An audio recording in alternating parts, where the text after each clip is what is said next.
Anong pangpagana natin dyan mga kapuso sa basketball? Ngayong gabi na Biyernes, August 28, 2026, ganap na 8:30 PM, magbabaga ang Mall of Asia Arena dahil haharapin ng Gilas Pilipinas ang matinding karibal na Jordan para sa FIBA World Cup Asian Qualifiers. Kung hindi kayo makakapunta ng live, mapapanood nyo ito sa Pilipinas Live apps at sa One Sports. Crucial ang laban na ito para sa Gilas upang maputol ang kanilang 4-game losing streak. Dahil out muna si Justin Brownlee dahil sa injury, ang pambato nating muling magbubuhat sa kupunan ay ang nagbabalik na si Kai Sotto.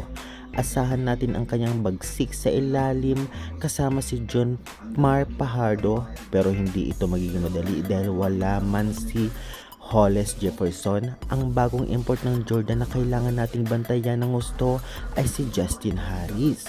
Ayon kay Coach Tim Cone, si Harris ang tinuturing na Justin Brownlee ng Jordan dahil sa tindi nitong umisko sa labas at loob.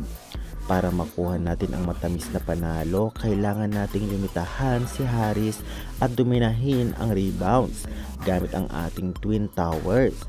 Ano ang prediction nyo sa tapatang Kai Sotto versus Justin Harris? Sa tingin nyo, manalo kaya ang Gilas Pilipinas laban sa Jordan na alam naman nating napakalakas na kupunan at mahirap gibain basta-basta?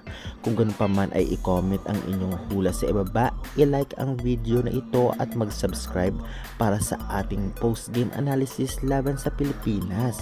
Puso, alam naman natin kayang-kaya nila yan, lalong-lalo pa syempre andyan din sina Dwight Ramos at syempre marami pang players na talagang maaasahan para naman maipanalo ang laro kontra sa Jordan. Kaya guys, syempre hanggang dyan muna ang ating update, pa-subscribe and God bless na lamang sa lahat. Thank you.